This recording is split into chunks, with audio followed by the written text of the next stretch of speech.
Hi friends, welcome to our channel. Brahmamudi serial next ఎపిసోడ్లో ఏం జరగబోతోందో ఈ వీడియోలో చూసి తెలుసుకుందాం. కళ్యాణ్ని విడిపించి కోర్టుకి తీసుకెళ్లిన రాజ్ అసలేం జరిగింది అని తెలుసుకోవడానికి ఈ వీడియోని స్కిప్ చేయకుండా ఎండ్ వరకు చూసేయండి. కళ్యాణ్ని అరెస్ట్ చేయడానికి పోలీసులు దుగ్గిరాల వారి ఇంటికి వస్తారు. అప్పుడు రాజ్ కళ్యాణ్ని అరెస్ట్ చేయడానికి ఒప్పుకుంటాడు. కానీ ఇంట్లో వాళ్ళందరూ దానికి అంగీకరించరు. ఇప్పుడు కళ్యాణ్ని అరెస్ట్ చేస్తే ఇంటి పరువు పోతుందని, అనామిక చెప్పినవన్నీ నిజాలే అవుతాయని అంటారు.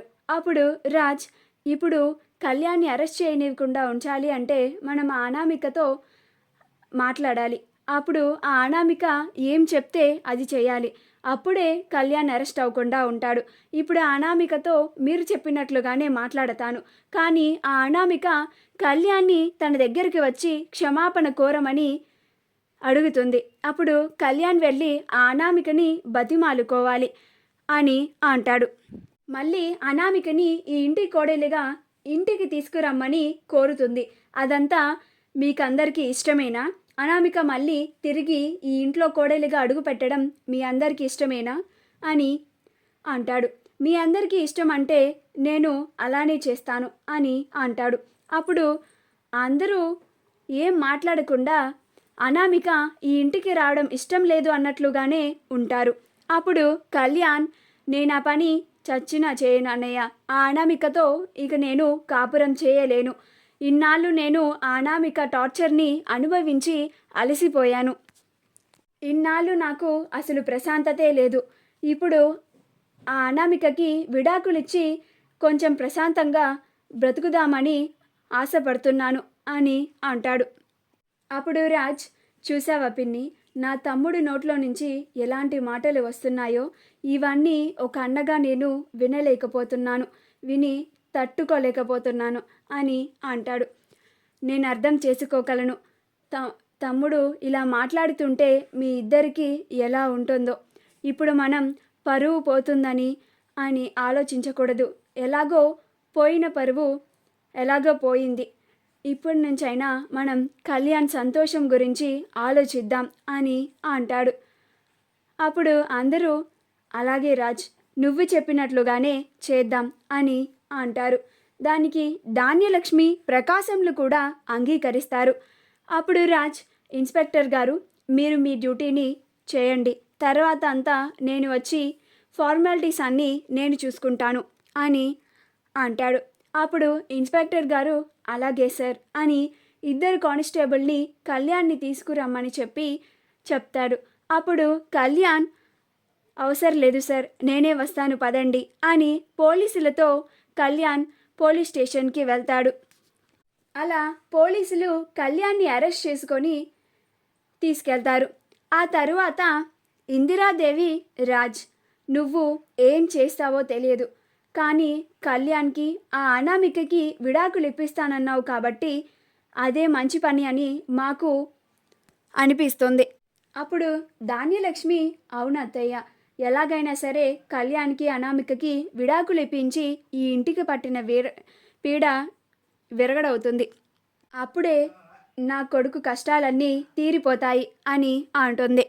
అప్పుడు కావ్య, ప్రతి సమస్యకి విడాకులే పరిష్కారం కాదు అని అందరికీ చెప్పాలని ప్రయత్నిస్తూ ఉంటుంది. అప్పుడు రాజ్, కళావతి, నువ్వు కాస్త ఆగు. ఇంత జరిగాక కూడా కళ్యాణ్ని అనామికని కలపాలని ఎలా అనుకుంటున్నావు నువ్వు అసలు? నా కొడుకు. అప్పుడు ప్రకాశం, నా కొడుకు బాధని నేను చూడలేకపోతున్నానమ్మా కావ్య.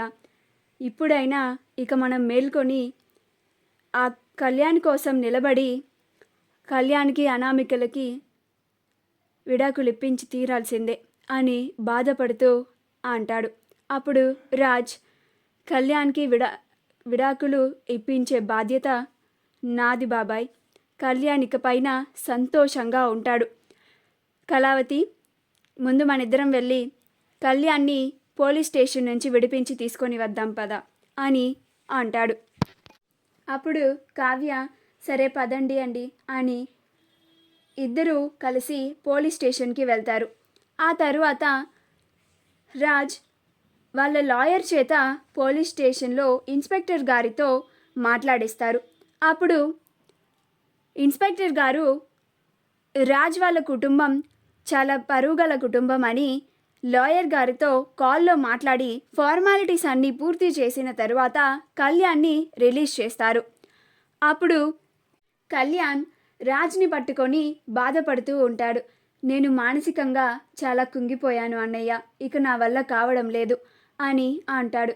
అప్పుడు రాజ్, బాధపడుకురా, నీకు అనామికకి విడాకులు అప్లై చేద్దాం, రేపే వెళ్దాం అని అంటాడు. అప్పుడు కళ్యాణ్ అలాగే అన్నయ్య అని అంటాడు. అలా రాజ్, కావ్య, కళ్యాణ్ ముగ్గురు ఇంటికి వస్తారు. ఇంటికి రాగానే ధాన్యలక్ష్మి కళ్యాణ్ని పట్టుకొని బాధపడుతూ ఉంటుంది. నా కొడుక్కే ఇన్ని కష్టాలు రావాలా అని బాధపడుతూ ఉంటుంది. పదరాజ్, మనం వెంటనే కళ్యాణ్కి అనామికలకి డివోర్స్ అప్లై చేయడానికి వెళ్దాం అని అంటుంది. అప్పుడు రాజ్, రేపు ఉదయాన్నే వెళ్దాం పిన్ని అని అంటాడు. అప్పుడు ధాన్యలక్ష్మి, లేదు రాజ్, ఇప్పుడే వెళ్ళాలి, ఇలాంటి పనులన్నీ ఆలస్యం చేయకూడదు, ఈలోగా ఆ రాక్షసి మళ్ళా ఏం పన్నాగం పన్నుతుందో ఏమో, మన కుటుంబం పరువు తీయడమే పనిగా పెట్టుకుంది, నా కొడుకుని బాధ పెట్టడమే పనిగా పెట్టుకుంది అని బాధపడుతూ ఉంటుంది. అప్పుడు రాజ్ ధాన్యలక్ష్మి బాధని చూడలేక, అలాగే పిన్ని, సరే పద వెళ్దాం అని అంటాడు. అప్పుడు రాజ్తో పాటు కావ్య, ధాన్యలక్ష్మి, ప్రకాశం, రుద్రాణి, రాహుల్, కళ్యాణ్ కూడా వెళ్తారు.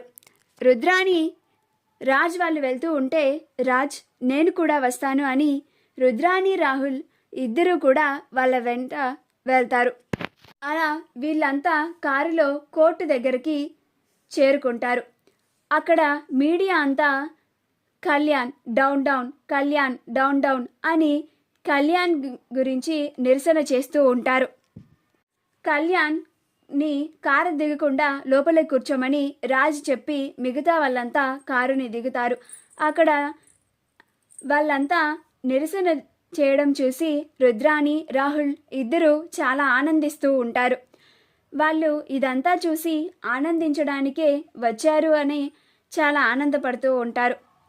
రాజ్, కావ్య, ధాన్యలక్ష్మి, ప్రకాశంలు వీళ్ళంతా కారు దిగగానే మీడియా వాళ్ళు వెంటనే రాజ్ వాళ్ళ దగ్గరికి వచ్చి, మీరు ఇంత పెద్ద చదువులు చదువుకున్నారు కదా సార్, అంత మంచి కుటుంబం నుంచి వచ్చారు కదా, ఇలా ఇంటి కోడలిని హింస పెట్టడం ఏమిటి, విడాకులు ఇవ్వమని మీ తమ్ముడు టార్చర్ చేయడం ఏమిటి, ఏంటి సార్ ఇదంతా అని ప్రశ్నలు వేస్తూ ఉంటారు.